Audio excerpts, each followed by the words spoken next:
and we'll go from there. So with that, it is my pleasure to invite you to join us today on Kit 151A. You want to make sure you are indeed tasting 151A, and you can do that by looking at the little sticker on the side of your box or those reveal labels on the back of any of the wines, and that will assure you that you are in the right kit. And the stickers on the back will assure you you're tasting the right wine with it. So I just want to quickly introduce my colleagues in crime, let them say hi, and then I'm going to hand it off to Madeline. So Tim, let me start with you. Where are you buzzing in from today? Anything you want to add? Yeah, we're coming to you from the teeming megapolis of Rio Rancho, New Mexico, which, if you know anything about the land of enchantment, or behind the Adobe curtain, as I call it, we're across the Rio Grande from Albuquerque, so we're literally half the state's population. We're about 1 million metro of 2 million. Here, I mentioned we got a big storm last weekend, but now it's been almost spring light, and it's beautiful. And we've got a great set of wines to taste with you today. We also have a question down there from Thomas, who's asking what's the link for the leaderboard. So Silka, if you can put that up somehow in the chat, that would be great. Good for Tom, being in that leaderboard, wanting to be competitive. So Madeline, why don't you say where you are, where you're coming in from, and then hop right into wine number 1. I am sitting upstairs in my home in Metro Detroit. So I live in Southgate, Michigan, and I continue to love it here. We got a little bit of snow. I brought out my shovel, but not my snow blower, and it is brisk and intermittently sunny. It's just great. I love it. And shall I just launch into wine number 1, Evan? Hop on in, water's fun. Cheers to everyone, to your good health, and Li Meng, you're in our hearts and minds, as is your family. And, you're always present as far as we're concerned, an inextricable member of the team. So that said, for those of you who are new, I won't tiptoe through wine number 1, but I tend to be a little bit slower. And Evan is channeling Li Meng by showing us how we assess color by holding the wine on an angle against a white surface. And all of a sudden, it's not just white wine, it's actually a really beautiful, true yellow. It doesn't seem to have any specific highlights. It's a true yellow. It is star bright. It's moving with a bit of viscosity in the glass. And as a reminder, we don't draw conclusions from the appearance, as desperate as we may be to want to conclude. We just hold the thought for information a little bit later. And I'm going to go ahead and see how aromatic this is. I have tasted it about half an hour, 45 minutes ago, so I'm curious to see how it's showing. And it is more aromatic than it was when I first approached it. It is actually what I would call a mild smell, but defined. I don't have to fight for it. And the first thing that presents itself is this beautiful combination of citrus, tree fruit, stone fruit, and maybe a little bit of tropical fruit as well as some gentle apple blossoms. So the citrus fruit is a really pretty defined lemon, and it's coming off fresh. The tree fruits coming off distinctly as pear, name your pear. I love all of them, but I would probably say this is more of a yellow or a brown pear as opposed to a green one, and it's perfectly ripe. And apple, not green, it doesn't have a tart character to the apple. It's just a beautiful ripe red apple or a yellow apple. And the stone fruit is just a whisper of peach or nectarine. It's sort of secondary. And then the tropical fruit is just a kiss of maybe banana. It's not really strong. It's not like strident pineapple or something like that. And the flowers are, sort of a tertiary smell, but very, very pretty. So again, what I would call lightly aromatic, but defined, low-toned, but distinct. It is a touch of what I would call a developing character. It doesn't smell like it was born yesterday, but I'm not getting a sense of oxidation. It's got possibly a kiss of vanillin, indicating possible barrel fermentation and or aging, but it's not a pushy part of the aromatics. It's subtle. I'm going to go ahead and take it on the palate.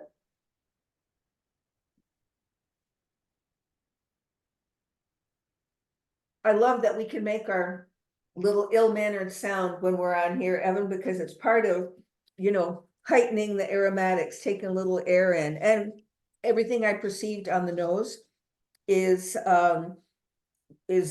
being mirrored on the palate. But I want to, before I forget to do so, define and quantify acidity and alcohol. The acidity is medium plus. It's quite cleansing, but it doesn't command your attention. It's integrated. The alcohol is beautifully balanced. I would call it medium, maybe verging on medium plus. And reminder to those of you who are going through, especially an MS testing process, you do have to make up your mind, you can't give us a range. But here we're talking openly and considering honestly, I would say this is medium alcohol, possibly a weak medium plus. And what strikes me, and I'm going to take another sip immediately, and I'll tell you why.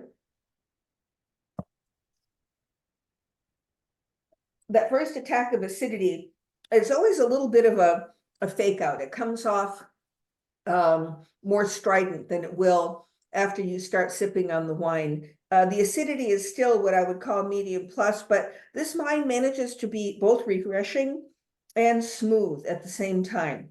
The length is swelling, a mark of quality. And what I suspected from the nose is that it has probably a little bit of bottle age, but not anyway tired. This wine is just starting to develop, but it's got a life ahead of itself. Aromatically and flavor wise, there's the citrus. The lemon is a little bit more prominent, especially on the first attack. Both the tree and the stone fruit are apparent, but again, that beautiful pear character and yellow apple is commanding my attention, and it's perfectly ripe and fresh. This wine is not coming off, it's sort of halfway between fruity and vinous, which is very interesting to me, especially for a white.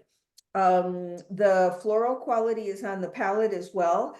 Some slightly exotic flavors that might be wood derived, notably maybe a little bit of ginger, maybe a nuttiness to it, but it's subtle, like almond. The vanillin character, I think, is true, but it's very subtle. There's a whisper of butter, which may indicate malolactic, but again, it's not prominent. And importantly, there is a touch of inorganic earth to this wine, a touch. I didn't really catch it on the nose, but I definitely catch it on the palate. So balanced, smooth, restrained, probably possibly used oak, high quality wine, and it is extending itself. It is long. And again, I'll go back to the fact that it's integrated in all aspects, and it manages to be both cleansing, tart, and have a round, smooth mouthfeel, one at the same time. Do you guys agree with me on the assessment? Brilliant. Absolutely. That's why I like you going first. You make life so much easier for Tim and I. I'm glad. I forgot to mention, however, our questions to consider. And those of you who are joining us for the first time, we like to put these up in case you need your mind needs something to hold on to. And we get to edit these for our wine. So I put the question up about, does this wine show evidence of barrel? And my assessment is if it does, and I think it does, it's very subtle. So that speaks to me, older oak, possibly larger oak, not a blast of new oak. Alcohol balanced along with the acidity. And I talked about the texture. I think it kind of rides both horses between, a little bit of austerity that keeps it refreshing, but a roundness. And I'm still tasting the wine. This to me is, I'm old school in the respect that speaks quality to me. Great length. So for those of you who are new to us, what we do at the end of the assessment of each wine is we have a poll. And you've probably seen these if you spend any time on Zoom. In our case, it's to allow you to sort of get a sense of what grape you might think it is, or what region you might think it's from. And we will put these up as a poll. And Madeline, you might want to walk us through it. And then vote early, vote often. We love to get as many of you there. And if you get the other choice, either in geography or by variety, if you think it's somewhere else, you should check other. And then if you're confident, please do, and please be confident, put it in the chat and we can talk about it afterwards. There's no such thing as a silly assessment and all that. And frankly, we love to hear other thoughts on it because it does provide a platform for us to further the conversation. You're serving yourselves, each other, and us by being honest. You know, this is a safe zone. It truly is. And these polls are anonymous. So what do we have? Riesling, Chardonnay, Chenin, and other. Riesling being usually highly aromatic and with the thumbprint of, you know, bracing, medium plus to high acidity. Chenin Blanc really depends on where it's grown and, you know, who's making it, but definitely semi-aromatic, sometimes more than that, and in a range of styles from, you know, quite dry to quite sweet. Grown in the Loire, strong mineral component. Riesling grown in Germany or Austria, strong mineral component. And Chardonnay, you know, which is a global player. And our options here are Germany, France, New Zealand, and South Africa. So I think the Chardonnay, you'd probably be, you know, toggling back and forth between France and New Zealand. And don't forget that just because something, and I like to use this term, is from the New World, which New Zealand definitely is. South Africa rides, you know, both concepts. Germany and France are European. You know, you can have something from the New World that has both organic and inorganic earthiness to it. So it's not a deal breaker, one or the other. Shall we get on our... Let's hope we have good turnout here and how's our turnout, Silke? Do we have enough people to flip to our plane ride? 72%. That's good. Oh, all right. yay. That's a nice first start. So where did we land? Let's see where we landed. So we're leaving Evan's house on the west coast of. But we didn't find out. We didn't find out what the votes were. If we could get. Oh no, Silke, let's find out. Silke, let's find out the results of the poll, and then we'll get on my plane or your plane. My plane? I'm sorry. I'm in a big hurry to get in my little business class seat. All right. So what do we got? How would you interpret that, Madeline? This is really cool. I mean, you know, Chardonnay dominates, but Riesling and Chenin have respectable followings. I bet money it's that minerality and acidity.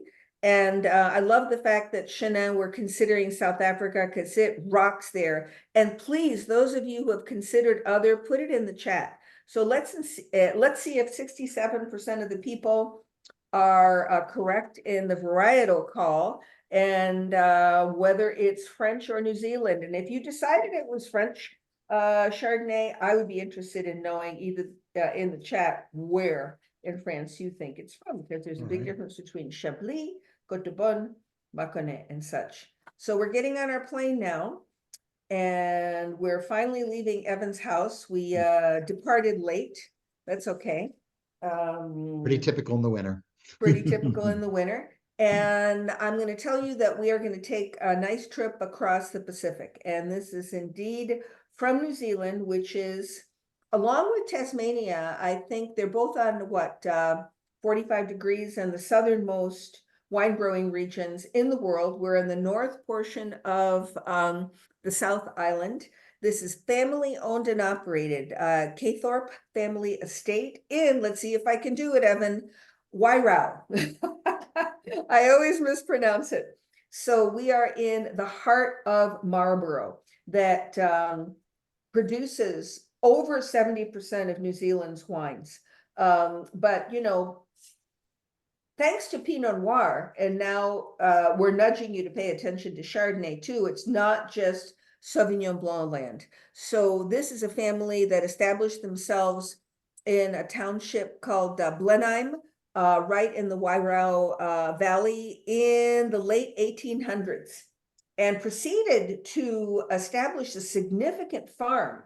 So horticulture was their thing way before they planted grapes. And actually, this is a really cool statistic.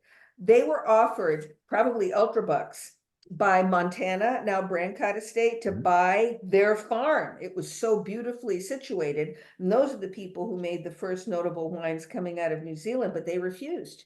And they, grew cherries, raised sheep stub farm, big time. And then finally planted vineyards in the 1980s. And now they're fifth generation, family owned and operated. And they have quite a reputation for their Chardonnay. Oh, go back to that. Go back to the label, Silka. If you go to their website, there is a picture of the founder, David Bichel, with 3 very impressive looking sheep. And, they continued to win all sorts of awards, but they are, this is a 2019, though we would have accepted 2020 because of the freshness it's showing. Isn't that amazing? And this is this is Southern Hemisphere. So it's showing like maybe an 18 would show in the Northern Hemisphere, that I think is wonderful. This is a growing region that sports not only a beautiful climate for grape growing, because it's in the rain shadow of the Southern Alps. I'm dying to go to New Zealand. I haven't been. A lot of free draining soil, ancient riverbed. And then you've got a climate that's very much moderated by Mongo maritime influence everywhere. I think most of the vineyards are within like 50 to 75 miles from the ocean, with the exception of Pinot Noir country in central Otago that inches a little bit further inland. What else to say in general about the growing region here? As I've mentioned, you've got gravel, you've got, distinctive growing regions within Marlborough. Certainly, Sauvignon Blanc dominates, but what's very interesting statistic, New Zealand's wine has the highest average price per bottle anywhere. And the reason for that, at least they claim, and it makes sense, is the fact that it's a small place, right? And until the 1960s and 70s, when international travel made it easy for people to go there, labor was a really big deal. I think it's thrilling that we're showing this wine. Can we show the next slide? Because we're going to see both their, oh, here we go. And in New Zealand, there you are. You can ski and swim probably in the same day. We don't have snow-capped peaks here, but you can see how close the hillsides of the Southern Alps are in respect to their vineyards. And then the next slide is going to show us Simon, who is their vineyard manager. On the right, he is 5th generation, and read his tasting notes on the website, or his growing notes, because they're very specific to vertical shoot position, et cetera, et cetera. The guy on the left is the vineyard manager, and a little bit of techno stuff. This has gone through full mallow, which surprises me a bit. It's a combination of 225 and 500 liter barrels, of which 10, maybe 15% are new, if you like to have those statistics. They claim this is going to sing through the late, through 2027 and beyond. And you know what? I think I believe them. This was harvested in March, which is our September, if you do the math, late March. So they're, our fall.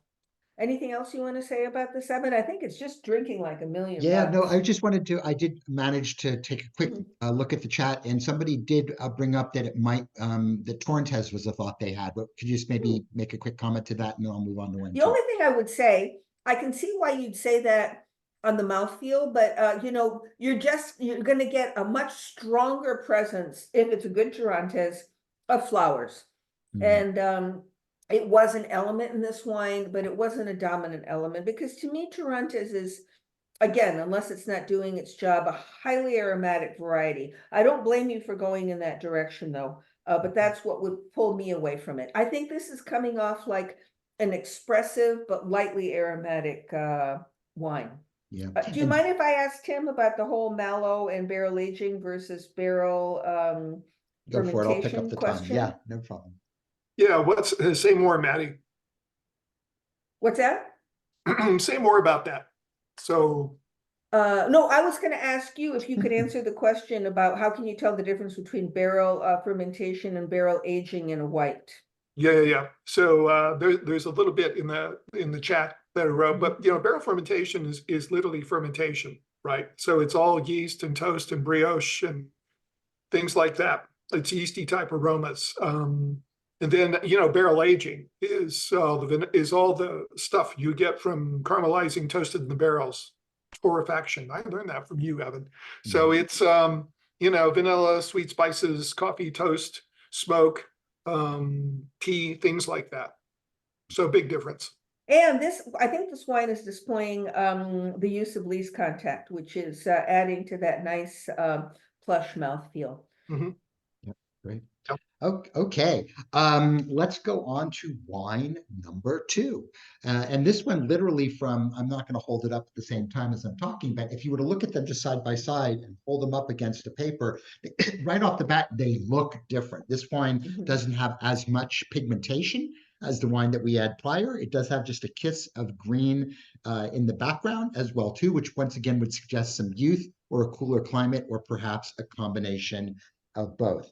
Right off the bat, this is a very, very different profile aromatically than the first wine we had. The first wine we had was definitely showing the ML, showing the oak, and had this sort of subtlety. Chardonnay is very much of the winemaker's wine in the sense that you get a fairly neutral to semi-aromatic profile, and then you've got all these toys like barrels and malolactic and lees and all these things you can play with, picking your yeast strains if you inoculate versus using the natural yeast if you ferment. But this wine is a completely different animal. This wine is really about the fruit, about more fruit, and about even more fruit there. And then obviously framed by this incredible, almost intoxicating sense of floral characters here. So right off the bat, let's talk about the fruit first, which is very much in a more opulent vein. It's what I would call in that sort of sweet citric nature. So if it's lemon, it's more Meyer lemon, but there's also sort of an orangey,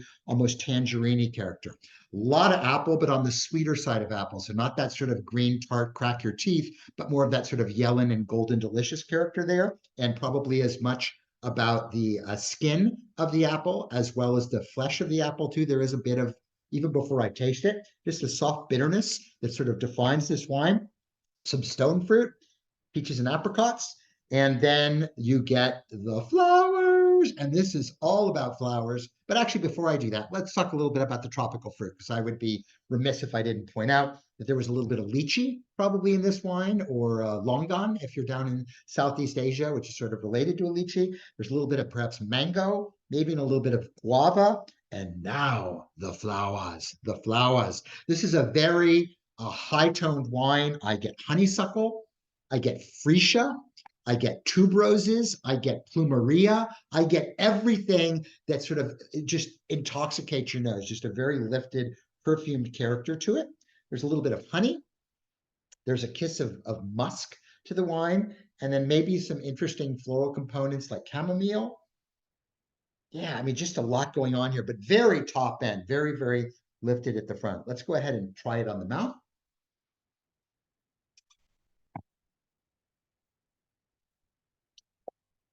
This wine ain't shy. Madeline's wine had some restraint to it. This one is all about opulence and in your face. It's got very distinctive personality. That same flavor and floral profile really just carries through there. What's interesting is how big the attack is, and then it sort of sophisticates and gets a little bit leaner and shyer, quieter as it hits the back of your palate. The wine has roundness to it. It is somewhere, it's dry, but I'm getting that just little, it's probably really ripe fruit, but it almost presents itself as having a kiss of off dryness to it.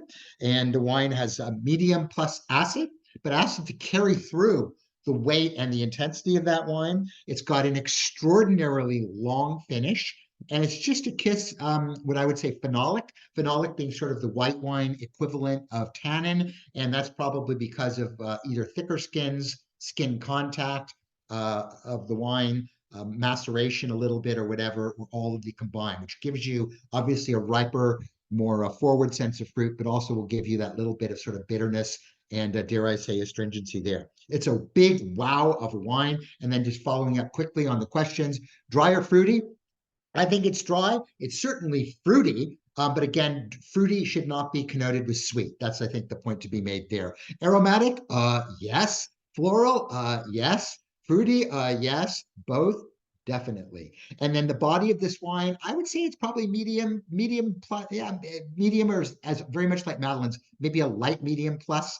And what does that mean? Probably the alcohol is moderate on the wine, and the fact that it finishes long, good acidity would sort of suggest and echo a moderate climate. So a lot going on in the glass here. And as I think I saw in the chat, a lot going on. People are picking up unique, distinctive personality. And I would suggest even before anything, even before the poll, which will pop up next as we take a look at it, this is definitely a single variety wine. There is no way that this can be blended with anything else. So what do we got here? We have ferment, which is not like a funny uncle from yours from Eastern Europe that you haven't known, but that's a grape that they use primarily in Hungary and for Tokai, often blended with Harslevelu. You have Gewürztraminer. You have Torrentes, which we talked about earlier. All of these grapes, ferment's probably the quietest of the three of them, although it can certainly be floral. Gewürztraminer and Torrentes are very lifted, very, very aromatic wines. And then the other, if you have some other thoughts there, and then countries, France could obviously carry the Gewürztraminer crown. Hungary could carry the ferment crown. Argentina would probably carry the Torrentes crown. Michigan, well, we'll talk about Michigan, but might be able to carry a couple of those. Who knows? We're not as aware of what's going on in Michigan these days, but why not? And then of course the other. All right.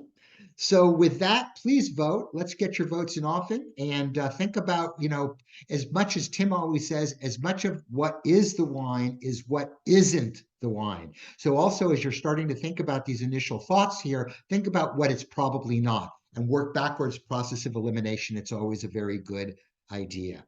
So with that said, and Silka, presuming we've got enough people there, I'm going to give people a 5, 4, 3, 2, 1. Vote, lock it in, and let's see where we ended up in the poll.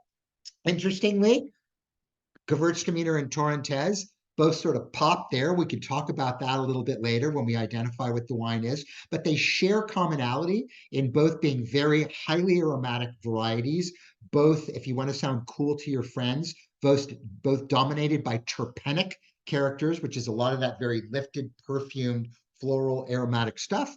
Ferment, people push down low, and other, we'll come back to what that other is, I hope. And then obviously we've got Argentina, if you're in the land of Torrentes. Torrentes isn't really grown anywhere else. There's varieties of that that are related to stuff in Spain, but it's a very unique variety that's part Mission and part Muscat Alexandria that landed in Argentina. A couple votes for Michigan, hallelujah. A few for France, a few for Hungary. And let's see where we end up, because this will be provocative and evocative of great conversation. So let's hop on that plane. Let's grab our aisle seat. I like aisle seats anyway, and get on a long flight. And we're going to leave New Zealand. Now, the question is, are we going to go north, or are we going to really go horizontal? If we're going horizontal, we're going to end up in Argentina probably. But if we're going to go north, then we're going to end up something different. And something tells me the way the world turns, not the soap opera, that we're going back northwards, and we're going into the Northern Hemisphere. But we're going into a place in the Northern Hemisphere that Madeline and Marshall call home. And not me, but I've had the privilege of being here today. And this is in the the winery itself sits in Metro Traverse City. The fruit itself comes from the old Mission Peninsula, and this wine is indeed from Michigan. Now, Michigan is not perhaps the first place that falls out of your mind as you think about wine, but very much like cows in Berkeley, you can have wine in Michigan. So here we are here in the lake area, and literally sitting on the lakes in this Hence Peninsula area, you have Left Foot Charlie Wines. Now, Left Foot Charlie is the winery owned by Brian Ulbrich and his family. But Brian is not a newbie starting this winery. I had the pleasure of meeting Brian with Madeline, and I'm going to let Madeline do most of the talking here in a couple minutes. But it really is an extraordinary individual. I say he is a very extraordinary individual making extraordinary wines. I met him first when he was at Peninsula Cellars, and now he has Left Foot Charlie. He left from being in the old Mission Peninsula and moved over to starting sort of an operation that is once winery, come tasting room, come sort of Austrian Herrigge, all at the same time. He focuses in on a wide range of very site-specific grapes and wine. They worked from 16 different growers, which you can find on his website, 16 different growers and producers and stuff like that. And this one struck home with me when I first had this from the Manigold Vineyard. It doesn't say so on the label here, but it's confirmed that as we move on, if we take a look at the label, Silka, this is the it's actually, it doesn't say it on the label, but it's the Manigold Vineyard Old Peninsula Cellar Gewürztraminer. It is a great vineyard. It is a 1 acre vineyard owned by Rob and Lois Manigold. It was planted originally in 1996 and cuttings were taken. This is the area that's more on the western side than on the eastern side. Brian was telling us that he planted up a second area in 2006, which is where this wine comes from primarily. And then in 2022, because there was some efforts going on with the old part, it wasn't as healthy. He purchased and sort of brought it back again. So it's all from the same acreage, the same 1 acre vineyard. It's just that this is from slightly younger vine than the old plot. And then moving forward, they'll be presumably blended. I just think he does the most amazing job. And he literally has put the footprint in the ground of why all of us should be paying attention for white wines particularly, but for some light reds too, going on in Michigan. And just for your name, and then I'm going to point it over to Madeline to take it from here. Left Foot Charlie comes from the fact that when Brian was young, he used to walk. He has sort of like this inward leaning left foot, and he used to trip and fall down and apparently get a big mouthful of dirt, which I guess is put to good use over time now, being in the wine business, but it's sort of like a family nickname that's here. But I want Madeline to talk a little bit about this. She's dear friends with Brian. Like I said, was my introduction there. And this was of all of the amazing wines he made, this was the one that was most striking to me. And I would say, and I'll say it here in public, this is arguably my favorite American Gewürztraminer from anywhere. Drum roll. I mean, there it is in the glass aromatically and on the palate. But I think it's neat that Torrontés came up too, because I can see why you would wrestle with that decision. Brian is as nice as a guy as he looks to be. We were on the phone with him right before we got live with you, and he may join us in our happy half hour. This is a man who has quiet confidence because he's been making some of the best wine in Northern Michigan for over 20 years, and absolutely not an ounce of arrogance. And you saw a picture of his tasting room. He does flights of older wines, Riesling, skin contact Pinot Gris, ciders, heirloom apple ciders, Blaufränkisch, Gruner Veltliner, and yes, Gewürztraminer as well. And he's a hero to the growers in Northwestern Michigan because he has, and that doesn't include the Upper Peninsula. I have to remind myself to tell people it's the area around Traverse City, Leelanau Peninsula, and the much smaller Old Mission where this comes from. But he celebrates growers, and he will include the name of the grower on the label, either front or back. Michigan is possible as a growing region. It is an opera for the lake effect. So you've got, the eastern winds that coming in from Lake Michigan that moderate the spring frosts, a very big deal up there, and also extend the growing season. Old Mission and Leelanau really celebrate at their best aromatic European white varietals. But you can keep your ear to the ground for not just Pinot Noir, but Gamay and Blaufränkisch is doing very well as well. But, Brian, you can go eeny meeny. He's one of those guys, along with his friend, Sean O'Keefe, who is now with Mari, who are making stunningly good wines. And they are quietly addressing an outstate market. I know they enter their wines in competitions on either coasts as well.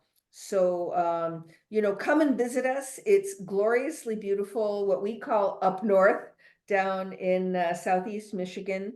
And, you know, they don't, the fine wines in Northern Michigan, the ones that you're paying attention to, don't happen sporadically. They happen routinely. As someone who's been buying and celebrating Michigan wine my entire adult life, professional adult life, now my biggest problem is, what the hell am I going to buy? Because there's so much good wine coming from up north. But, you know, Brian, eeny meeny, he came downstate recently and brought us an older Riesling, and you put your nose in the glass and you just go, move over Germany. You know, there you have it. Well, there you go. Thank you for that. And I'm sure Brian, when he sees this webinar later or joins us perhaps in person, will appreciate those kind floral words. nose, terpenes. Yeah, yeah. Absolutely. Before I turn it over to Tim, and Tim, as I turn it over to you, if you want to more articulately than I do, maybe point out why not Torrentes and why Gewürztraminer, think about that for a second. I would just sort of like to echo what Madeline said. Don't overlook some of these other states for making wine, and whether it's Virginia, whether it's parts of the Texas Hill Country, whether it's Upper New York and the Finger Lakes by Niagara, whether it's parts of Washington State that you don't know, or Michigan, all making amazing wines. And I would also just add, fruit in general, you've never had a cherry until you've had a sour cherry from Michigan, particularly out of the area around Traverse City. I still order pies to the day from the Traverse City Pie Company, and just amazing stuff. And as Madeline articulately said, just the most wonderful guy. He looks as nice as he is in that picture. So Tim, why don't you take that question and then move us into wine number 3? Yeah, thanks, Evan. So everybody, before we go on, I think Marshall and Rebecca both asked in the chat. So, all right, so what's the difference between Gewürztraminer and Torrentes? Okay, so first, they're both in the fully aromatic grape family. And we'd also include Muscat in various versions, or Muscat, and what else? Viognier. All right. But the difference between Gewürztraminer and Torrentes is this. First of all, Gewürztraminer is, sadly, it's like Pluto. It's a dwarf planet. It's not in and of itself a noble grape. It is a mutation of Sauvignon Rosé, which is a grape from Alsace. Okay. So if you go looking in Jancis Robinson's huge book on wine grapes, and you get to Gewürztraminer, it's going to say, see other. Anyway, but Gewürztraminer has a very distinct profile that's very complex. Now we get to Torrentes, and there's a totally different animal. And the main reason is because it's a cross. It's a cross between two Vitis vinifera grapes, and one of them is Muscat of Alexandria, and the other one is Criolla, or Pais, which is what they make Pisco from. So you've got one part noble grape, one part not so noble, okay? And as a result, what you've got is, to me, some of the wines, not all of them, but some of the wines they're like, there's a hole in the middle. There's a lack of non-fruit type things. And also, Torrentes, by and large, and I'm sure both my colleagues would agree, often has cilantro and piney, pine sol type aromas. So they're not subtle. They're very strong. And beyond that, it's also very phenolic, much more so than Gewürztraminer. Gewürztraminer, to me, is more complex by far. Evan nailed all the flowers. I would add narcissus and jasmine to that. It's incredibly floral. It's perfumed. It's got a broader range of fruit. It's got more non-fruit stuff happening. It also shows, even this wine shows minerality in it, but great Alsace wines show earth and mineral together. The alcohol is richer. There's more phenolics. More often than not, there's a little bit of residual sugar. And, you know, the trump card is that there's often botrytis. So the botrytis character. And I have rarely come across Torrentes that has any sense of botrytis, okay? So one just has more stuff, even though they're both similar. And then the piney cilantro thing for Torrentes really gets me every time. Okay, with that, we're down to wine number 3, the first of 4 red wines. And Evan is showing you, remember to hold your wine over a white background. And to get started, let's take a look at the questions. So first of all, what does the wine's depth of color suggest about the possible grape variety? Okay, I don't know about you, but I can read through my notes on this pretty easily. Okay, thinner skin red grape. That to me sets up a chain of thinking about the kinds of fruit, the structure, and we'll see if those hold to be true. Second of all, what are the important non-fruit aromas and flavors of the wine? We'll talk about them. And then finally, how does the wine structural levels reflect the climate where the grapes were grown, or does it? We'll see about that question too. Okay, everybody taking a look at the wine again. It is a true medium ruby red, lightening up to a pink or a darker ruby at the edge. Fairly youthful, I'd say. What else about it? It is clear. Like I said, I can read through it. And if you swirl the glass carefully or do this, the tears legs viscosity, Marangoni effect, whatever you want to call it, is medium plus and maybe even a little bit higher. And I would say almost high because half my glass is quite slow. The other half is moving pretty quickly. All right, now onto the nose, which is the main event.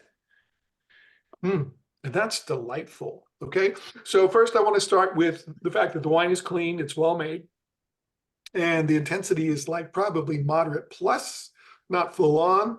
And then talk about the fruit. And with red wines, I think about the color of the fruit in terms of red, black, blue, and categorically different, but dried fruit, like raisin, prune, sultana, etc. What we got here is predominantly pretty ripe red fruit. So there's red plum, there's red cherry, more like bean cherry than red cherry, really ripe strawberry, and maybe a touch of cranberry. And here it is ripe, bordering on dried. There's also some black fruit, so I would say there's black cherry as well, black raspberry for a little bit of lift, and maybe some black plum. And once again, it is really ripe and dry. Although on the palate, what you're going to see, which happens with most red wines, is that it tartans up a bit. We'll get there in a second. Okay, beyond that, there's a little citrus fruit, very interesting. So there's kind of tangerine or mandarin, and it's predominantly peel, and it's dried peel, right? It almost reminds me of, excuse me, Constant Comment tea, the way it's kind of a top note, and with the flowers. And in terms of flowers, to me, there's rose petal and also a little hibiscus, right? Almost vitamin C-like. And here the flowers are dried also. So we may be talking about a wine with a little bit of age and not necessarily young. Other things to notice, there's a little bit of tomato leaf, there's ginger root, there's brown button mushrooms. What else? Tea leaf, bergamot. The wine smells like Earl Grey tea. And in terms of earth and mineral, yes, it's there. It's not a major player. So I would say there's a dusty turned earth quality and a slight mineral quality. I get that more on the palate than the nose. And then the wine, in terms of oak usage, it's low. So we probably have used barrels here. There's a very faint sense of spice and almost a cedary quality, almost sandalwood, but it's really not a major player. All right, I'm going to taste it. Everybody do so again, please. And that's delicious. And just like I said, notice how it tartans up. So all that red fruit now is more cranberry-ish, tart strawberry, tart red cherry.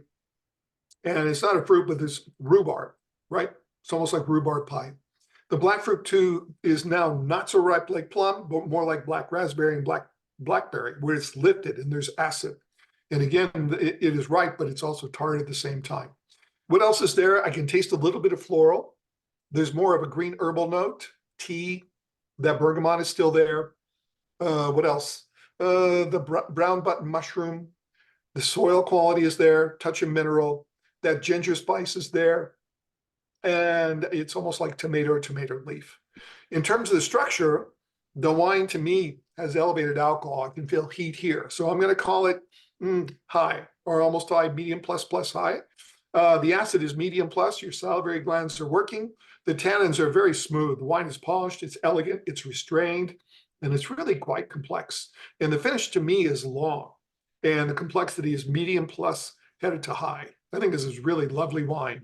And not only it's wonderful to sip, but this would be a great food wine with any number of different things. Okay, with that, let's see what the ballot has in store for us. Here we are. We've got Barbera, Pinot Noir, Gamay, and the notorious and the nefarious other. Your region choices are Italy, which of course would be for Barbera primarily. France could be for Gamay or Pinot Noir. California, of course, for Pinot Noir, but also, there's some Gamay planted in California. And finally, New Zealand, which would be for Pinot Noir. So, all right, with that, go ahead and vote. Vote early, vote often. And we'll talk about the choices once we do that. Comments from my distinguished colleagues. I'm curious if you could comment on Barbera, because it seems to be a grape variety that really has different expressions, depending on the Italian hands it's going through, correct? Oaky, Yeah, not oaky, yeah, mild? Madeline, that's a really good question because again, you've got a broad range of styles. You have very modern wines done in stainless steel with no oak whatsoever. They're almost nouveau type. They're very fruity. But the thing about Barbera is it has really lifted acid, and it's darker in color than this wine, and it's a little bit tannic. And it's also very savory. So predominantly dark fruits.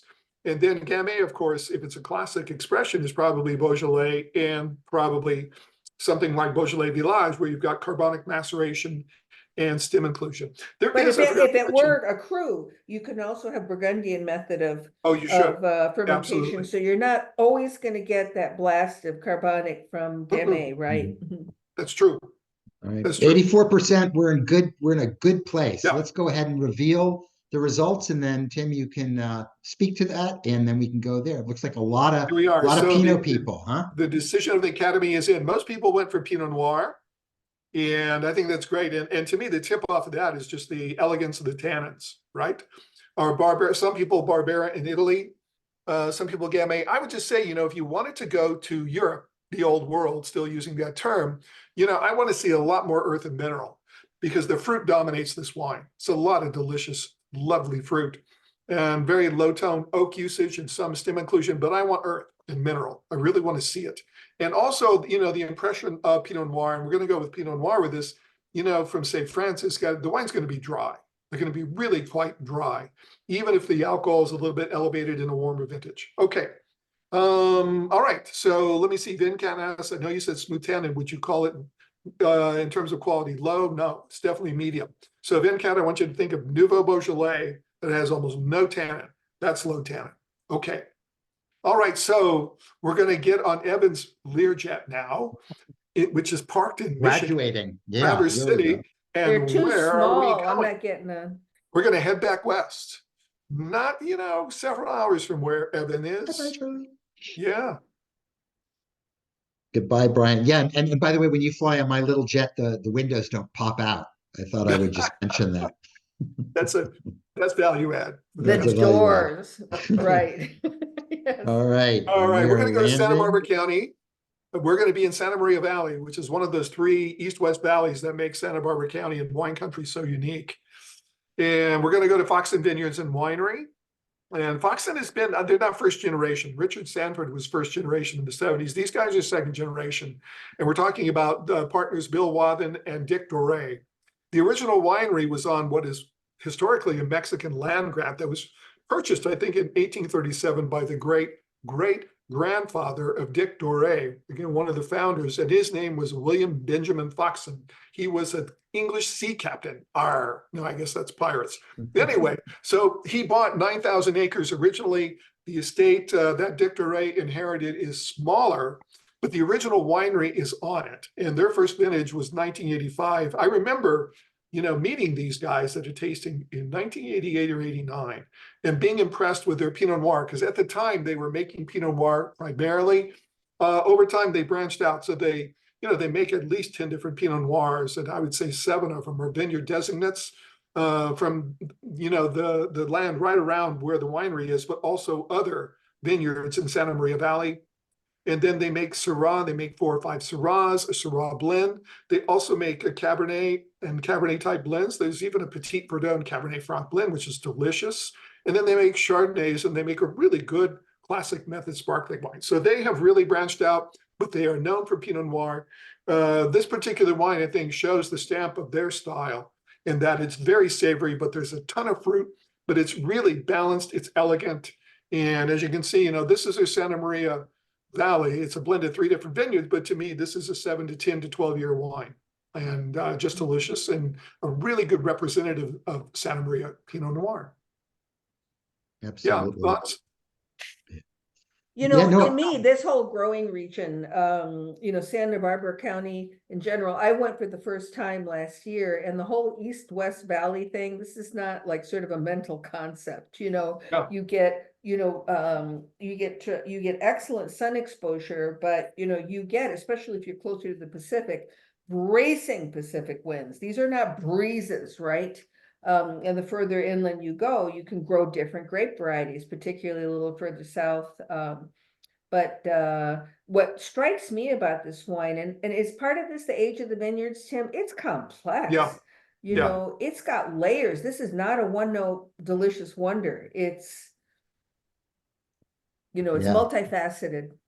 No, it really is. And I think, Madeline, you hit it on the head. You know, when you've got these sort of what they call the transverse valleys here that are going this way rather than that way, as we're so used to in California, it does. It's literally like a suction, just sort of like sucking the wind in. And you do get, you know, the closer you are to the coast, like in, you know, Santa Maria, Santa Rita and stuff like that, it gets downright chilly. I mean, you're not quite in spitting distance of the water, but it's that way. And then the further inland you get, especially as you move up, it gets quite different. In fact, Ballard, further south, Ballard Canyon is I think it's got the highest amount of Syrah planted of any other fruit. Yet you're not that far away from Great Pinot Country, so it's really amazing.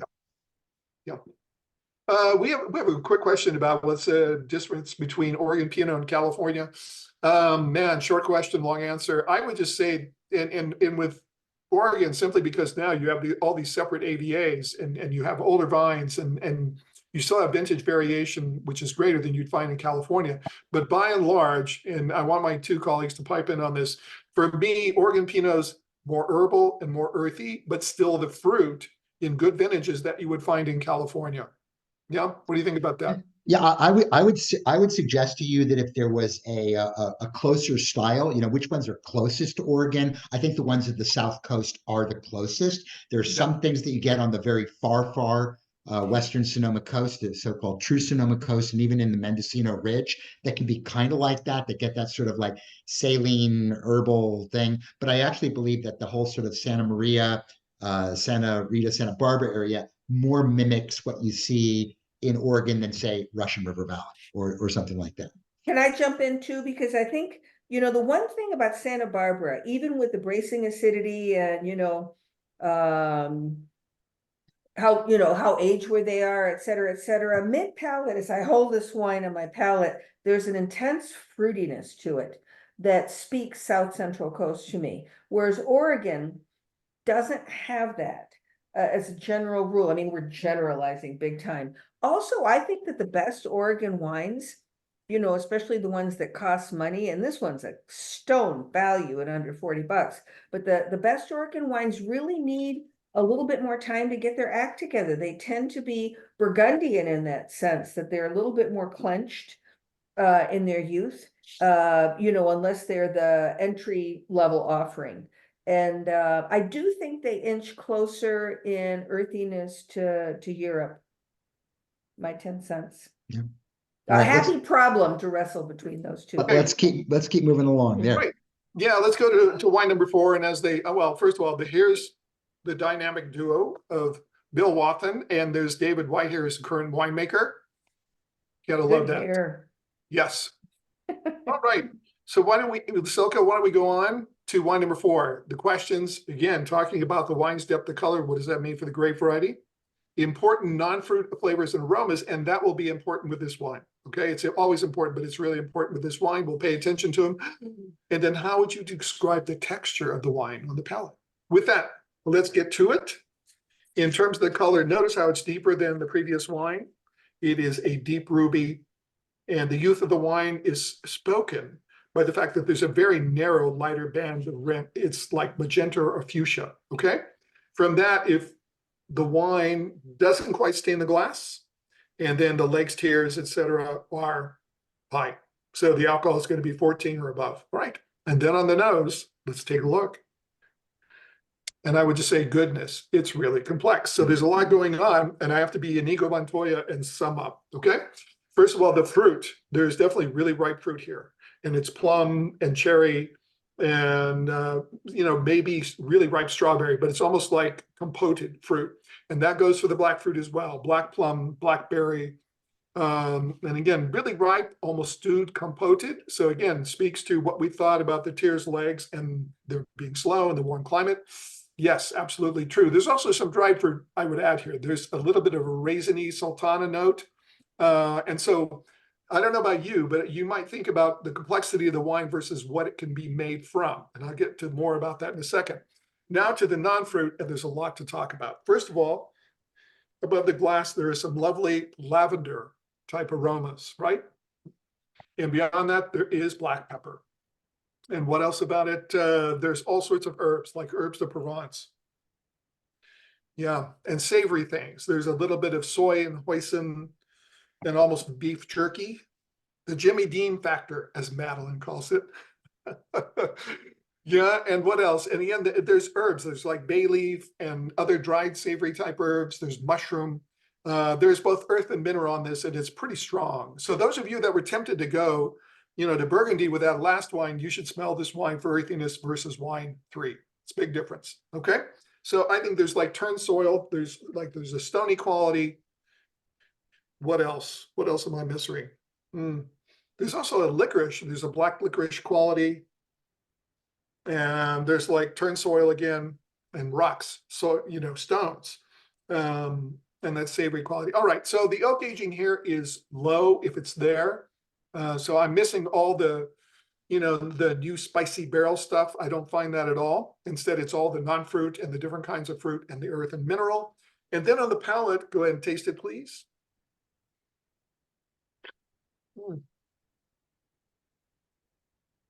Oh, that is just a perfect wine for this time of year. That's all I can tell you. Okay. It's warm, it's savory, the alcohol is high, 14.5 probably. Notice that there's some tannins here. Surprising. There's tannins here, but there's no presence of oak flavors whatsoever. So we're talking about grape tannins. Yeah, because everything is missing. There's a rounded quality to the sides of the palate for me in the back that could be used oak, maybe. But if it is, it's very, very minimal. Okay, what else about it? The acid is surprisingly high. It's medium plus. And that could be what went in to make the wine in terms of grapes. What else about it? The finish is long, and then it's complex. Medium plus plus, tempted to go high, but medium plus plus. It is savory, earthy, peppery, broad range of fruit, and just delightful. Like I said, to me, it reminds me of winter. It's quintessential winter wine. Okay, that's all I'm going to say. Long finish. Wine makes me happy. Okay. If all of you are listening carefully to Tim, he is telling you what this wine is, not intentionally, but when you have someone seriously, Telegraphing. And tasting groups do this, Yeah. he's telegraphing Yeah. it because Okay. if you can listen to somebody like this, you can figure out what the wine is. Yeah. All right. So first of all, we've got Grenache Blend, which would point you to France or possibly Spain, because there's excellent Garnacha, which is where the grape was grown originally. We've got Tempranillo and Blend from Spain also. We've got Malbec and Blend, which could be Argentina. And then we've got Washington, which you could also find, Malbec at the very least. And I know there's some Grenache grown there as well, and a little bit Tempranillo. Okay, with that, everybody, make sure you vote. If you're not sure, go rogue, go other, surprise us, and let's see what you got. Yeah. Okay. All right, let's get those votes in quickly, guys. You've had 3 wines. Should be getting better at this, quicker at this. Yeah, and I know many of you are not spitting. And so it's anonymous, by the just way. go Nobody for it. knows. Yeah, exactly.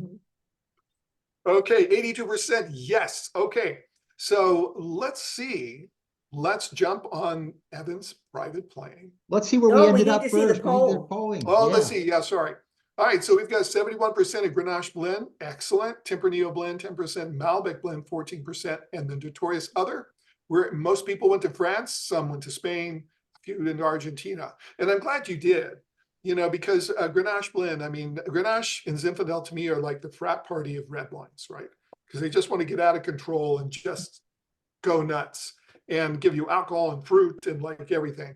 But to me, the peppery qualities and the savory qualities and the earth and the mineral, yeah, that really speaks to Grenache Blend from southern France. Malbec Blend for me, I would think Malbec would be, almost purple in color, and the fruit would be very primary, very Cabernet-like in terms of, black cherry berry, etc., with light pyrazines. But it doesn't have the savory qualities, and for that matter, neither does Tempranillo. And usually Tempranillo wouldn't have this much color. Some of them do, but they wouldn't have all the peppery, savory hoisin type notes. Okay, so Akeem went to Barolo. So Barolo, tannic and much lighter in color and much more floral and acidic and Italian. Yeah. Okay, so let's see where we're going to go here. On the plane.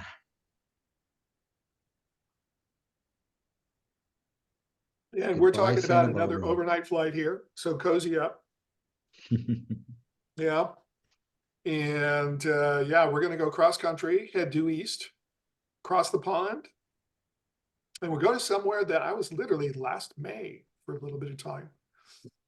And we're going to go to the Rhone. And we're going to go to near Avignon, where close to Châteauneuf-du-Pape. The producer is called Domaine de Montfaucon.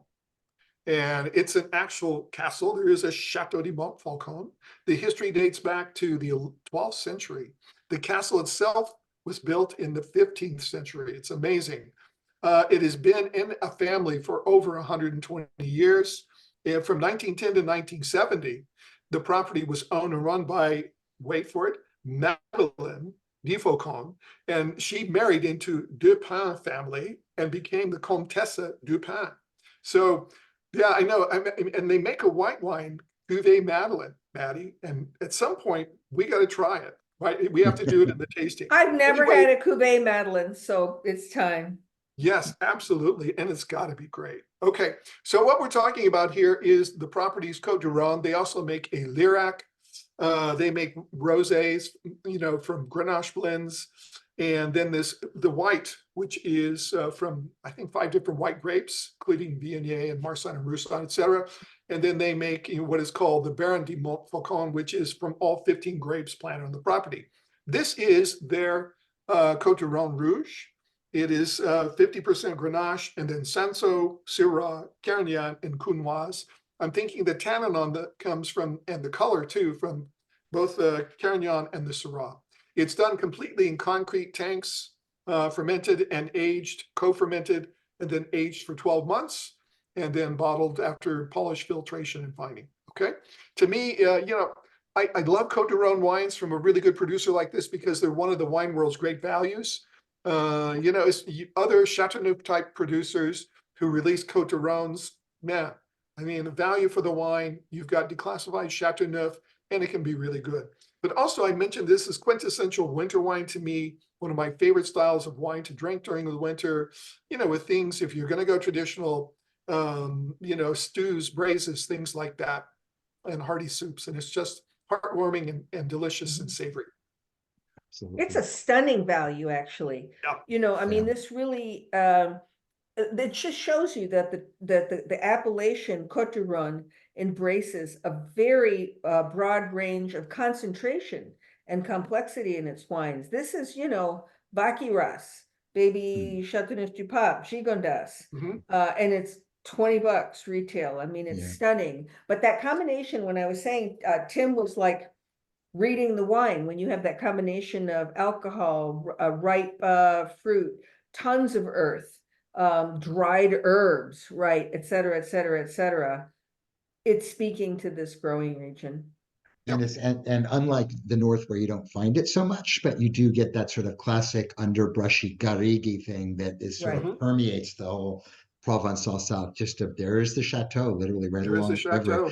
And Montfaucon quietly flies under the radar. I'm surprised that more people don't know it, and I'm surprised that people aren't familiar with it. If you look back, not that I spend my life looking for critical acclaim in wines, but this wine gets heroically and consistently really strong scores across the entire range of wines. And if it was anybody else other than Madeleine de Montfaucon, I guess maybe who should say, you'd know more about it. But I would encourage people to seek it out and do that. So with that, let's move on to wine 5. I want to make sure Madeleine's got enough time. Salut Rudy des Passes, and let's go do this one. Again, you sort of know the drill here.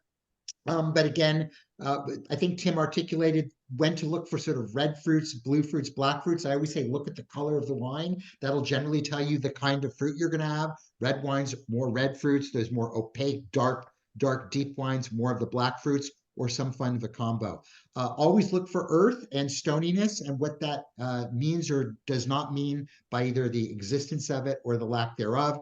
And then floral characters, are they prominent? Are they important to the wine, because that will oftentimes help you do that process of elimination we spoke to earlier. This wine, too, is relatively, I wouldn't call it translucent, but it's certainly not dark by any stretch of the imagination. I would say it's medium. I would say it's sort of in a medium ruby thing with a rim that probably, again, stretches more into that sort of purpley, magentish vein, kind of like Tim's. On the nose, wonderful combination, definitely more fruit driven. I think it's interesting. You wanted to go back and smell 4 next to 5, even though 4 is a lot fruity. It's got a lot of fruit in it. I mean, Southern Rhone wines generally do, particularly when they're driven by Grenache. This one, I would say, actually escalates the fruit character there while having this sort of nice, underbelly, if you will, of savoriness to it. It's about plums. It's about red berries. It's definitely on the riper side for sure. I wouldn't quite put it at jammy, but it's not that far off.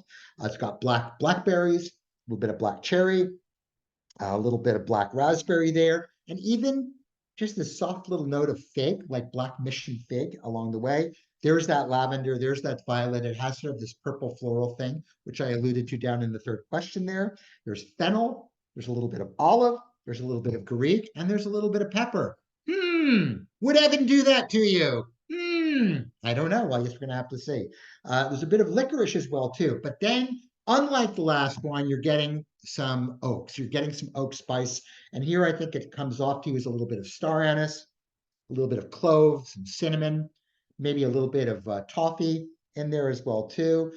Definitely a sort of just enough of a green element that doesn't suggest underripe fruit, but might suggest some stem inclusion, perhaps a little bit of whole cluster. A little bit of herbal as well, too. Yeah. And tea leaf.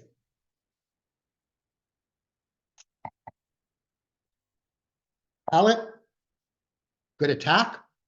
Medium plus on the acid. Medium plus on the body. I wouldn't quite put it at high.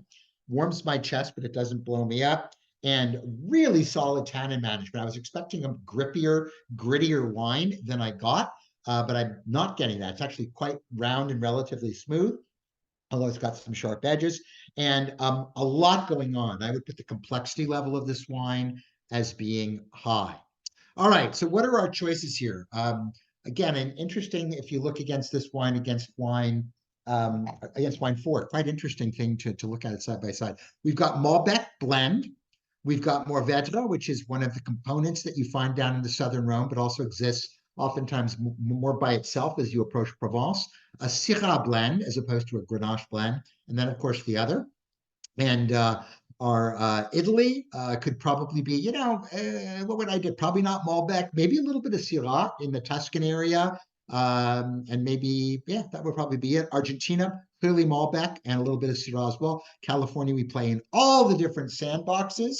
So think about that and think about this in the context of prior wine. I want you to hold that clue in the back of your head. I think it should help you think. Although I know a lot of your brains are like, Evan wouldn't do that, Evan wouldn't do that, Evan wouldn't do it. You don't know what Evan's going to do. So vote, and then let's jump on in and see what we're doing. Again, I want to make sure Madeline gets some time for her wine as I finish this one up. This is a delicious wine and a familiar wine in many sorts of ways.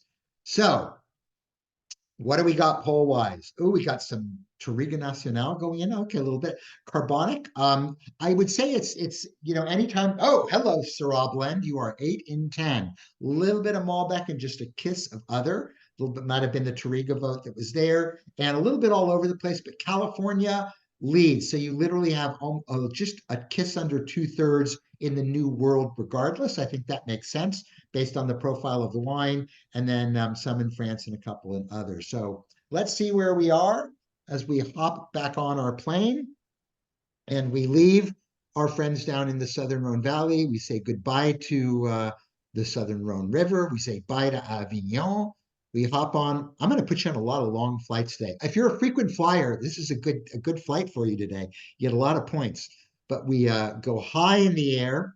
And what's that expression, deja vu all over again, that Yogi Berra said so long ago? We're going back to where we once were. However, we're shifting gears.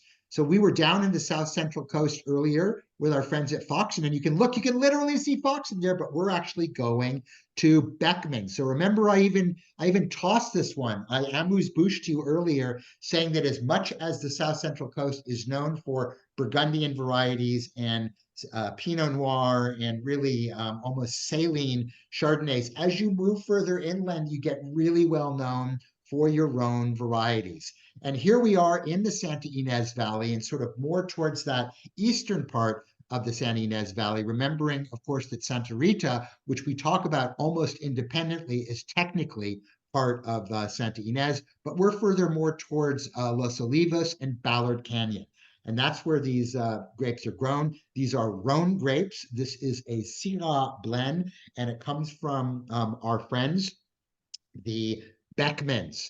So Beckman Winery has been around since, geez, well, it's been around for a while. I don't have the exact year written here, but it is owned by a family. It is still a family-run winery. It was started by Tom and Judy Beckman, and they are former people in the music biz. They owned a company called Roland, for those of you who are into keyboards and synthesizers and stuff like that.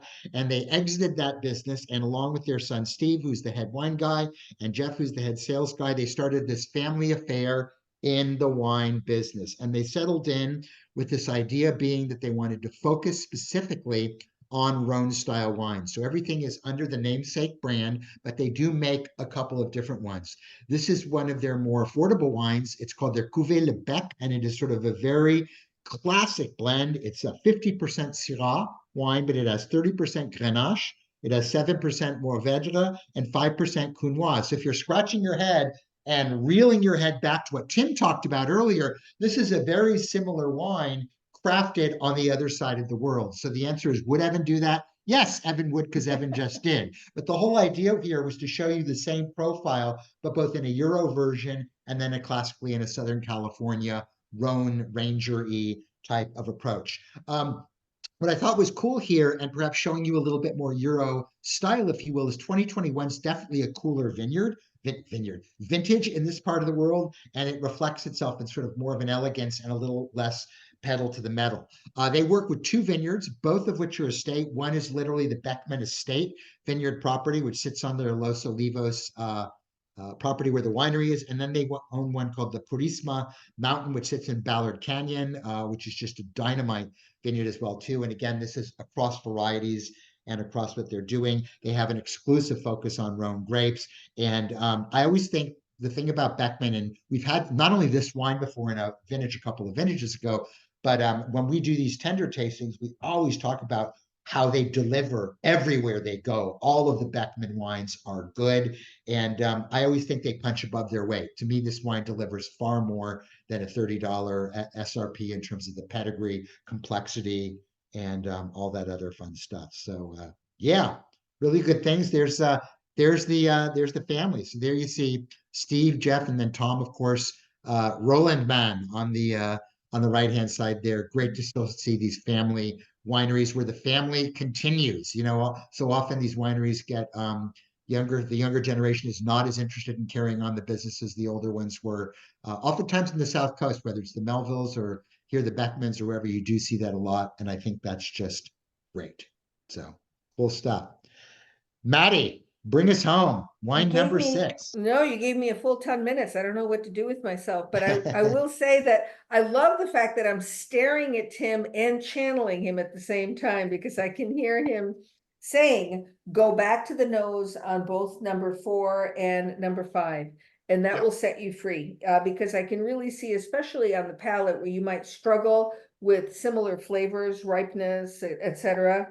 But the earthiness on wine number 4 is non-negotiable. You know, it's pushing all the other children out of the room. And on number 5, especially, I think the attack is dominantly fruit. So this, I think, goes under the don't overthink it category. And when in doubt, if you are, go back to the fragrance. Is that a fair statement, Tim? Yeah, absolutely. You know, we should say, I'm going to take 30 seconds because it was asked 2 or 3 times. So everybody, the difference between carbonic maceration and whole cluster fermentation. You can use whole clusters of grapes and you can ferment them in any different number of ways. Carbonic presupposes a very specific technique. You literally are using stainless steel tanks, putting whole clusters of grapes in it, sealing it, pumping in CO2, and fermentation starts inside the grape itself, intracellular fermentation, okay? So it gives you a very specific set of candied type fruit, and so it's very specific, but that's the difference. Okay, Madeline, please. Well, wine number 6, this is where color gets very interesting, right?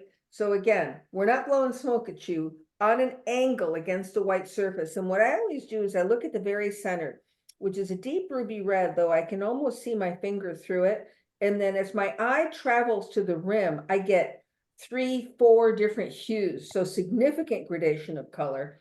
And it ends up with a teeny bit, a little bit of yellow in the rim. Note to self, don't get too excited, because this can be a result of specific grape varieties that fake you out and look older than the wine is when they're young, and or bottle age or and barrel age, or a combination of both. So note that. So deep ruby red center with gradation of color. You can, call that a garnet rim if you like. It's got a clear little touch of yellow to me, and the hues change from the center to the rim. That's the punchline. So aromatically, and note to self, I've been playing with this wine for over an hour now, and I got to tell you, the little son of a gun keeps changing too. So it's rolling around, and the first thing that strikes me is it whips my head back with complexity. I'm getting strong components like 4, 5, 6 categories, including right up front, both red and black fruit. Quite ripe, verging on overripe, but it hasn't, they haven't plopped over into that category yet, and dried. And I'm curious if that's going to come through on the palate as well. So red currant, black raspberry, black plum, red plum, gorgeous red and black fruit. Floral, very strong element in this wine. And I would say more potpourri than not. And it's, dark flowers, aka lavender and violet, that both have more of sort of a lurk tendency as opposed to light tone tendency. And then the earth element is immediately organic, dusty earth to me. It's not so much forest floor as it is dust, maybe clay, truffle, mushroom. There's a very strong dried herbal element that is reminiscent a little bit about the Garrigui quality in wine 5, but it's, to me, like black tea, and then followed by tobacco leaf, oregano, bay leaf. So they're not, obnoxiously strong dried elements like rosemary. I'm sorry, I love you, but sometimes you command everybody's attention. And anise, whether you want to call it licorice or actual anise, and then exotic Indian spices. I'm smelling like cardamom, sandalwood, incense. So we've got, red and black fruit, potpourri. We've got dried herbs. We've got sweet exotic spices. We've got organic earth, big time, and a little bit of leather. There's what the French call, with their inimitable Parisian accent, animal, right? But it's not an obnoxious amount of Brettanomyces, and there's probably a little bit of VA in here, but in a way that integrates with everything else. It's not something, we're not going to throw it off the boat.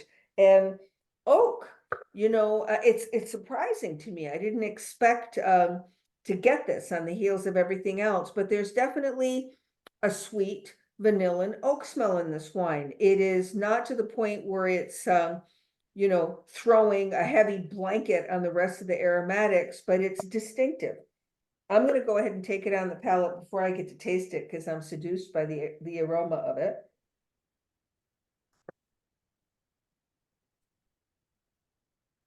I'm in Detroit. I'm not driving. I swallowed half of that wine. So what strikes me immediately, and this is to a degree a tell, so note to self. Really hone in on the quality and quantity of the tannins and the acidity in this wine. It is absolutely a thumbprint of this wine, where you have mouth-watering acidity, correct? And you have furry tannins. I mean, rub your tongue against the roof of your mouth. Dominantly, grape tannins, but there's some oak tannin in here as well. But it's not shutting the flavor of the wine down. I'm going to immediately take another sip because I'm selfish and greedy, and also because I want to see if the tannin and acid has changed on the second approach. Everything I smelled is mirrored on the palate, though it's interesting. The nose is forward and open. The palate is a little bit more shy, telling me this is a wine that has some age on it, but it's got a long way to go because the complexity isn't quite as impressive on the palate as it is on the nose. But there are the red and black fruits, both ripe and more on the palate, dried. Michigan, dried cherries, dried blueberries, flowers. Not a whole lot of fresh to me. This is like chewing on dried lavender and violet. Dried mushrooms. The scent of real truffles that is mirrored on the palate as well. There is inorganic minerality on this wine that I get on the palate, but there's so much other stuff going on that's sort of a PS. The VA and the Brett aren't bothersome whatsoever to me. A little kiss, not so much as on the nose, and the oak is obvious on the palate. It is, I think there's got to be a touch of new French oak in here. It's not just neutral. But it plays well with the other children. There's a little bit of, the whole sandalwood, cinnamon, coffee business going on. But the takeaway to me is ripe and tart fruit and dried, red and black. So cranberry and pomegranate on the palate. The herbs are there too. I didn't talk about them. Strong organic earth. And a touch of wood, complex, long, but again, not as long as some of the other reds. I think this is a wine, if not in its infancy, but it's young. And that tension between acidity and tannin makes me smile because it speaks to what it is. Gentlemen, you want to add anything to that? I like this a lot. Can you tell? Very much so. In the interest of time, so let's go bring up the poll. Let's see where we are. Maddie, you want to walk us through? Yeah. Is this me? Is this us? I forgot to look at the questions. Can you go back real quick?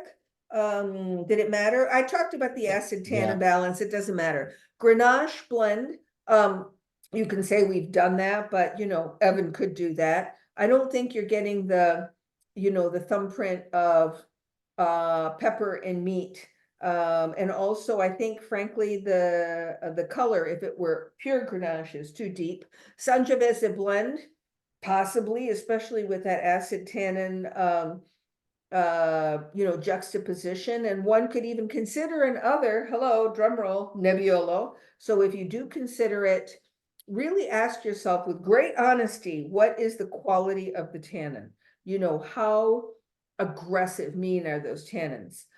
Pinot Noir. I'm going to just tell you not to consider it unless it's one of the meanest Pinots you run into in a while, because I just think the tannin is too drying, unless maybe it were Grand Cru Burgundy or something that it's going go away. But I don't think the flavor profile speaks to Pinot.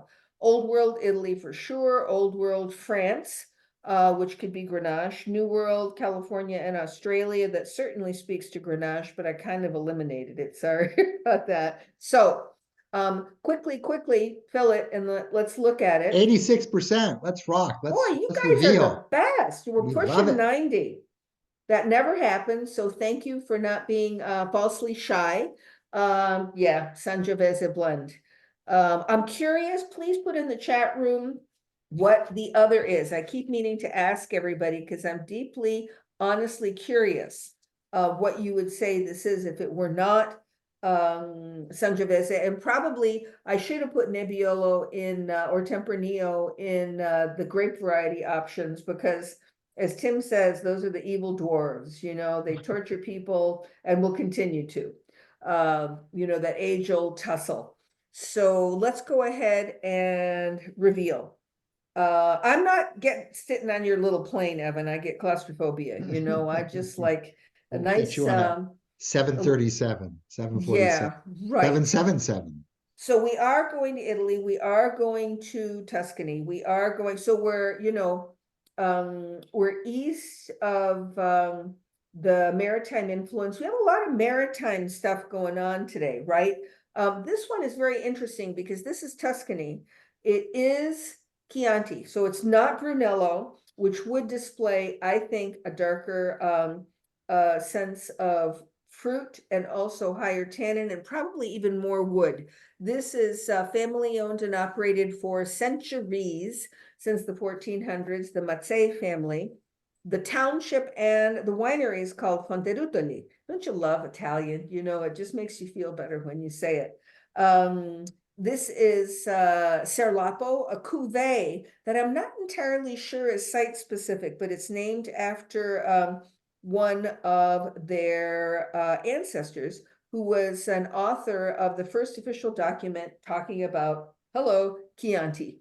And this is from one of the 4 historic villages that have been named in, you know, ancestral documents forever. And this one is Castellina in Chianti, that happens to be the furthest, I believe, west. So, and we have some significant higher altitude going on here. We've got around 1,800 feet. So that's, you know, not inconsiderable. And that speaks to what? Diurnal swings, right? Always you've got winds coming in from the west. So this is moderate growing region. It is a grape variety, Sangiovese, that is as susceptible to clonal selection as any damn thing, right? And this is a Reserva, which means it's had at least, what, 24 months, including a minimum of 3 months in the bottle. So it really depends what they decide in between barrel and bottle age. It is got, you want to know what the blend in here is? It's 90% Sangiovese. They're using 10% Merlot, which I think is frankly very smart indeed, because my opinion, I think that Cabernet Sauvignon beyond a splash tends to trump on the varietal expression of Sangiovese. This is a combination of soils, because Tuscany is not monochromatic in terms of its soil, but this has the beautiful, you know, flag of clay and limestone, but it's also got Albarese that I had to look up, and is ancient seabeds, so calcareous deposits that you could call limestone as well. Beautiful modern winery that integrates into the landscape. This is 50% French oak and a combo of 225 and 500 liter. And you know, we've all seen this, that they're really playing with 500 and 600 liter barrels that change the relationship of the amount of wine to the oak. But what really excites me about this wine is that it really speaks to what it is. Even with the modern touch of the oak, it's got that tension between acid and tannin that to me is the, you know, the takeaway, and a specific tannin quality that hasn't moved into the savage Nebbiolo land. I think Brunello would show more new oak on it, and also more barrel age and a darker expression. And I think since we're moving into happy half hour land, I'm going to leave it at that. But if you wanted to memorize a wine today, this is it. You know, it's a true, albeit, you know, inching into a modern expression of Chianti Classico Reserva. Tim and Evan, would you agree with me there? Yeah, absolutely. Yeah, I mean, this is quintessential Chianti Classico. I mean, the depth, the character, everything. And I put in my comments, I think Chianti Classico, because of the Chianti Classico 2000 project, too lengthy to go into. But there's been more improvement there than any other single appellation in Italy for red wine over the last 15 years. Yeah. We could visit that in the happy half hour. Just a couple of thoughts before we close up shop. And I want to hold on to one thing that Madeline was saying, because I think I know it's coming down the pipeline. I'd like to revisit that in some future sessions that we're going to be having as to how regions are adapting, maintaining their DNA, if you will, but also evolving with palates and making wines that are, slightly dare I say, improved or evolved in style without losing their sense of who they are. And I think that's a really cool thing. You saw it today in Chianti. I think this wine is quintessentially that. We'll see it in some other appellations. So until next time, a couple of things before we hop into the happy half hour. First of all, kit 152A, 151A today, 152A March 15th at 1 o'clock, a particularly fun kit, I might add. Madeline, I don't know what to say except that your selection of textbook wines, you either have a fan club that rivals Taylor Swift, or everybody is testing. I don't know, but minor exaggeration, right? Yeah, I know, but it is really rocking and rolling out there. Continue if you are testing, whether it's for an advanced or an MS or even for a certified or whatever. The wines are selected specifically against the grid of the court and benchmark wines against the WSET and all that. So they're doing. I am blown away. I do think you have a bigger fan club than Taylor Swift.